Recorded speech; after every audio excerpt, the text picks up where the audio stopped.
નમસ્કાર દર્શક મિત્રો, આપ જોઈ રહ્યા છો i7 ન્યૂઝ ગુજરાતી। તો જોઈએ આજના મહત્વના સમાચાર। સંજેલીથી અમારા સંવાદદાતા અતુલભાઈ બામણિયા, કેમેરામેન ભૂપતસિંહ રાવત સાથે।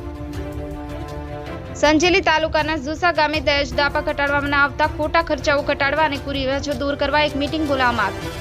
મળતી માહિતી મુજબ સંજેલી તાલુકામાં આવેલ ઝુસા ગામે સરપંચ શ્રી માનસિંહભાઈ રાવત, પંચાયતના સભ્યો શ્રી ડેપ્યુટી સરપંચ શ્રી ગુલાબભાઈ નિસત્તા, ગામના વડીલ એવા માવજીભાઈ રાવત, ભાવસિંહભાઈ રાવત, મણીલાલ બરજોડ, લીમસિંહભાઈ બામણિયા, શંકરભાઈ ભાભોર વગેરેની ઉપસ્થિતિમાં સભાનું સંચાલનને લગ્ન પ્રસંગે આદિવાસી સમાજમાં થતા ખોટા ખર્ચાઓ જેવા કે દહેજ, ડીજે અને દારૂ વિશે ઝુસા ગામના સરપંચશ્રી અને ગામમાંથી પધારેલ વડીલો દ્વારા વિસ્તૃત ચર્ચાઓ કરવામાં આવી હતી। ઝુસા ગામના સરપંચશ્રી માનસિંહભાઈ રાવતના અધ્યક્ષસ્થાને દહેજ પ્રથામાં ખોટા ખર્ચાઓ ઘટાડવા તથા દહેજ, દારૂ અને ડીજે સદંતર બંધ કરવા ઝુસા હનુમાન ટેકરી સમાજઘરના પટાંગણમાં ભીલપંચ ઝુસાની રૂબરૂ ભીલ સમાજનું ગામે વડીલોની હાજરીમાં બંધારણ નક્કી કરવામાં આવ્યું। આદિવાસીના ભણતા બાળકો પર અવળી અસર પરીક્ષાના સમયે ન પડે, ડીજેથી પ્રદૂષણ નિયંત્રણ રહે તે અંગે વિસ્તૃત ચર્ચાઓ કરવામાં આવી। ઝુસા ગામે દહેજ પેટે રૂપિયા 15,12,025, ચાંદી 750 ગ્રામ, સોનું 2 તોલું, પાઘડી સદંતર બંધ કરવામાં આવ્યું અને સમાજની સાચી દિશા તરફ વાળવા ગામે પંચે સરચો વિચારણા અંતે સર્વે સમિતિથી નક્કી કર્યું। આવા ભગીરથ કાર્યને સમાજ દ્વારા ભીલ પંચની જોહાર કરી અને જય વિખૂટા પડ્યા હતા। Bureau report i7 news Gujarati, Ramesh સત્યની સાથે।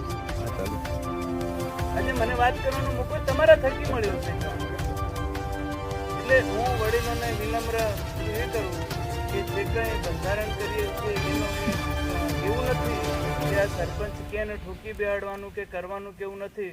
પોતાની આવનાર પેઢી ગેરમાર્ગે દોરાઈ ગઈ અને કદાચ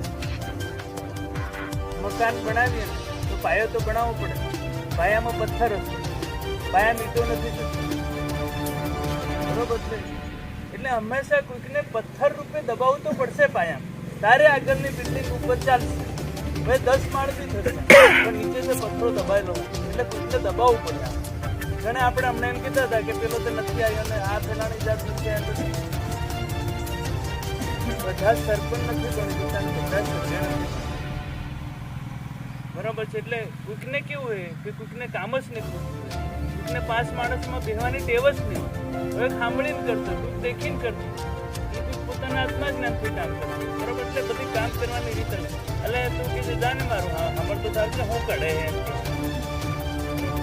એટલે એવું હોય એમ। એટલે બધા આવી જાય એવું બી નથી, બરોબર છે? એટલે આજે નથી આવ્યા એમના માટે બી આપણે સોચવાનું જ છે એમ, અને આયા છે એમના માટે કદાચ એમના કામમાં। અવનવી ખબરો જોવા માટે અમારી ચેનલને લાઈક કરો, શેર કરો અને સબસ્ક્રાઇબ કરો।